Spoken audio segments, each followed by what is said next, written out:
تو ولیمہ اگر آپ صاحب استطاعت ہیں، اگر اللہ نے آپ کو وسعت دی ہے تو ولیمہ سنت نیت سے ادا کیجئے، اور اس میں آپ جتنی آپ کی وسعت ہے آپ جس چیز کو بلانا چاہتے ہیں بلا لیجئے. لیکن اس تعلق سے بھی ایک خرابی ہمارے معاشرے میں کیا پائی جاتی ہے، وہ یہ ہے جس کو اللہ کے نبی علیہ الصلوۃ والسلام نے فرمایا شر الطعام طعام الولیمہ یدعى لها الاغنیاء. اللہ کے نبی علیہ الصلوۃ والسلام نے فرمایا کھانوں میں بدترین کھانا وہ ولیمے کا کھانا ہے جس میں اغنیاء مالداروں کو تو بلایا جائے، ویترک الفقراء اور فقراء کو چھوڑ دیا جائے. اب ہم دیکھتے ہیں ہمارا معاشرہ، ہم دیکھتے ہیں کہ ہمارے اسٹیٹس کے جو لوگ ہیں، ہمارے لیول کے جو لوگ ہیں، ان کو تو ہم کھانوں پر بلاتے ہیں، شادیوں میں بلاتے ہیں، لیکن بیچارے وہ فقراء، وہ نچلے درجے کے لوگ، ہم اگر کہیں سے آ بھی جاتے ہیں تو ہم ان کو کس نگاہوں سے دیکھتے ہیں، یہ ڈھکی چھپی بات نہیں. تو اللہ کے نبی علیہ السلام نے فرمایا یہ شر الطعام طعام، بدترین کھانا یہ ولیمے کا کھانا ہے جس میں مالداروں کو تو بلایا جائے اور فقراء کو چھوڑ دیا جائے. تو نبی علیہ السلام کی شریعت بہت آسان اور سہل ہے. ہم نے اس پہ نہ چل کر کے نہ ہمارے اپنے مصیبتیں کھڑی، اور پھر ہم یہ کہتے ہیں کہ یہ بڑی مشکل ہے. جب دین سے ہٹیں گے، اللہ کے نبی اور نبی علیہ السلام کی شریعت سے، قرآن سے ہٹیں گے، تو پھر زندگی مشکل ہی لگے گی. یاد رکھیں کبھی سہل نہیں ہو سکتی زندگی.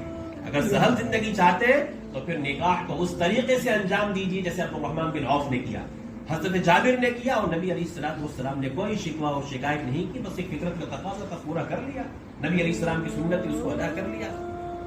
اور اگر یہ تو لڑکے والوں کی طرف سے بات ہوئی، اگر ہمارا معاشرہ، اللہ اکبر، یہ ظالم معاشرہ، لڑکی والوں پر جو ظلم ہمارے معاشرے میں ہوتا ہے، ایک باپ اپنے لختے جگر میں، اللہ کے نبی علیہ السلام حضرت فاطمہ سے فرمایا کرتے تھے نا کہ فاطمہ میرے جگر کا ٹکڑا ہے. آپ تصور کیجئے جتنے بھی آپ بیٹیوں والے بیٹھے ہیں نا، فطرت کی بات ہے ایک باپ کو اپنی بیٹی سے زیادہ لگاؤ ہوتا ہے بچوں کے مقابلے. یہ فطرت نے ایک کشش ہوتی. تو وہ بیٹی جو بچپن سے ایک معصوم سی گڑیا وہ جوان کر کے کوئی اگر آپ کو دیتا ہے، تصور کیجئے وہ اپنا جگر کا ٹکڑا آپ کو دے رہا ہے. اور ہمارا ظالم معاشرہ جتنا خرچ مرد لڑکے والوں کا ہوتا ہے اس سے دگنا ظالم معاشرہ لڑکی والوں سے کرواتا ہے. کس کے نام میں؟ ان کے ذمے تو کچھ بھی نہیں ہے، کچھ بھی نہیں ہے لڑکی والوں کے ذمے.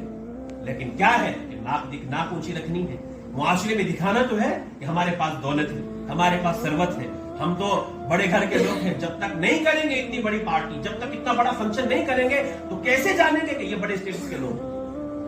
خدا کے لیے اس ظالم معاشرے پر مت ظلم کیجیے. اگر آپ کو اللہ نے مال دیا ہے تو اس کو صحیح مصارف میں خرچ کیجیے. دیکھیے ایسا نہ ہو کہ ہمارے اس دولت کے خرچ ہونے کی وجہ سے ہمارے کام تو بنتے رہے، ہماری عزتیں تو بنتی رہے، ہمارا نام تو چرچا میں آتا رہے، لیکن وہ گھرانے جو بیچارے نہیں کر سکتے، اس کی طاقت نہیں رکھتے ہیں، ان کی بیٹیاں گھروں میں پڑی رہے، تو پھر جب یہ زنا عام ہوگا تو پھر اس کا وبال سب پر آئے گا. ہم سب کے سب اس جرم میں شریک ہوں گے. ظاہر سی بات ہے جب ایک کام حلال طریقے سے نہیں ہوگا، آخر ایک انسان مرد ہو یا عورت ہو، اللہ نے اس کی ایک خواہش رکھی ہے، جب وہ حلال طریقے سے پوری نہیں ہوگی تو پھر حرام طریقے سے پوری ہوگی. ایک لمٹ ہوتی ہے ہر چیز.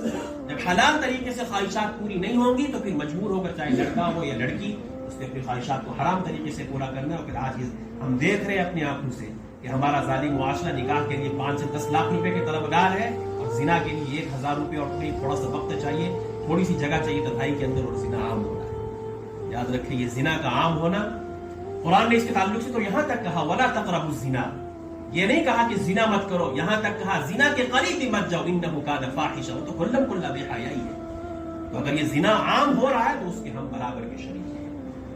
اس لیے یہ نکاح بہت مبارک عمل ہے، بہت پیاری سنت ہے آقا صلی اللہ علیہ وسلم کی، لیکن اس کو اسی طرح انجام دینے کی کوشش کیجیے جس طرح نبی علیہ السلام نے اس کی تعلیم دی.